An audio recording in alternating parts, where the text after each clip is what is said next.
Hello, ഇന്ന് നമ്മൾ താനുസിൻ്റെ ആധാർ എടുക്കാൻ വന്നേക്കാണ്. അങ്ങനെ ആധാർ എടുക്കാൻ വേണ്ടി ഞങ്ങൾ അകത്തേക്ക് കയറി. ഞങ്ങൾ പയ്യെ അങ്ങനെ ഇങ്ങോട്ടൊക്കെ ഒന്ന് കറങ്ങിയിട്ടാണ് പിന്നെ ആധാർ എടുക്കാൻ വേണ്ടി നിന്നത്. അങ്ങനെ ചേച്ചി വന്ന് ആധാർ എടുത്ത് ഞങ്ങളുടെ ചിരി കണ്ടപ്പോൾ അവരൊക്കെ ഭയങ്കരമായിട്ട് ഞെട്ടിപ്പോയി.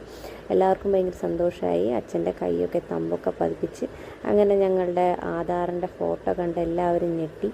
അങ്ങനെ ഞങ്ങൾ അവിടെ നിന്ന് പേബസാർ ആ ഭാഗത്തേ ഉള്ള ഒരു ബീച്ചിലേക്ക് പോകാൻ വേണ്ടി പ്ലാൻ ചെയ്തു. അറിയാത്ത വഴിയായിരുന്നു. അങ്ങനെ ഞങ്ങൾ അവസാനം കണ്ടുപിടിച്ച് ബീച്ചിലെത്തിയിട്ട് അവിടെ നിന്ന് കുറച്ച് ഫോട്ടോസും വീഡിയോസൊക്കെ ഒന്ന് എടുത്തു. താനുസിനെ ഇറങ്ങണം എന്നുണ്ടായിരുന്നു, പക്ഷേ ഇറക്കിയില്ല. പിന്നെ മഴക്കാരുള്ള കാരണം ഒരു 10:30 സമയത്തൊക്കെ ആയതുകൊണ്ട് പിന്നെ ഇറങ്ങാൻ നിന്നില്ല. ജസ്റ്റ് അവിടെയൊക്കെ ഒന്ന് കണ്ട്. ഭയങ്കര തിരയുണ്ടായിരുന്നു, ഇറക്കാൻ പറ്റുന്ന ഒരു ക്ലൈമറ്റ് ആയിരുന്നില്ല മഴക്കാരുള്ളത് കാരണം. പിന്നെ അങ്ങനെ അവിടെ മണ്ണിലൊക്കെ ഒന്ന് ഓടി കളിച്ച് തകർത്ത് ആടി. അങ്ങനെ പിന്നെ ഞങ്ങൾ തിരിച്ചു പോയി. Okay, bye.